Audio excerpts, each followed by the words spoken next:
এবং অন্যান্য উপাসনালয়ে করা হবে। এই বিষয়ে আমাদের ইসলামিক ফাউন্ডেশনের ফিল্ড সুপারভাইজার এবং আমাদের যারা আছেন হিন্দু ধর্মাবলম্বী যারা আছেন তাদেরকে আমরা এ বিষয়ে প্রয়োজনীয় শহীদ বুদ্ধিজীবী দিবস ও মহান বিজয় দিবস 2025 যথাযোগ্য মর্যাদায় উদযাপনের লক্ষ্যে মনোহরদী উপজেলা প্রশাসনের উদ্যোগে প্রস্তুতিমূলক সভা অনুষ্ঠিত হয়েছে।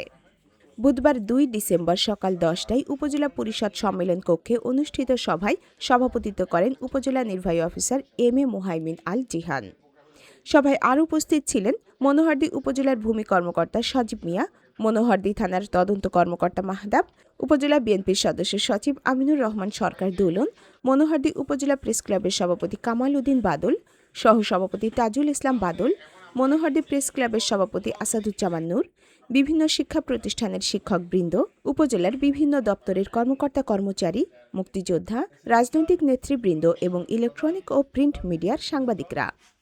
সবাই বক্তারা শহীদ বুদ্ধিজীবী ও বীর মুক্তিযোদ্ধাদের প্রতি গভীর শ্রদ্ধা জানিয়ে বলেন, দেশের স্বাধীনতা সংগ্রামকে নতুন প্রজন্মের কাছে তুলে ধরতে দিবস দুটি সর্বোচ্চ মর্যাদায় উদযাপন করা অত্যন্ত প্রয়োজন।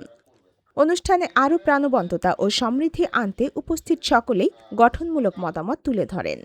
উদযাপনকে সফল করতে অনুষ্ঠানে যথাযথ সাজসজ্জা, শহীদ বুদ্ধিজীবী ও মুক্তিযোদ্ধাদের জীবনগাথা নিয়ে আলোচনা, শিক্ষার্থীদের অংশগ্রহণে কুচকাওয়াজ, সাংস্কৃতিক পরিবেশনা, দেশাত্মবোধক সঙ্গীত, মুক্তিযোদ্ধাদের সম্মাননা প্রদান এবং শহীদদের স্মরণে মোমবাতি প্রজ্বলনের মতো কার্যক্রম আয়োজনের বিষয়ে আলোচনা হয়।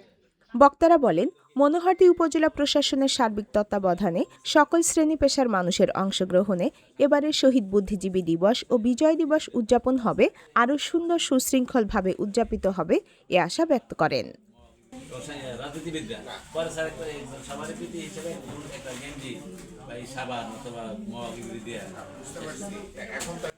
মোহাম্মদ হিমেল মিয়ার তথ্য ও চিত্রে আয়েশা আক্তার, চ্যানেল 21, মনোহরদী, নরসিংদী।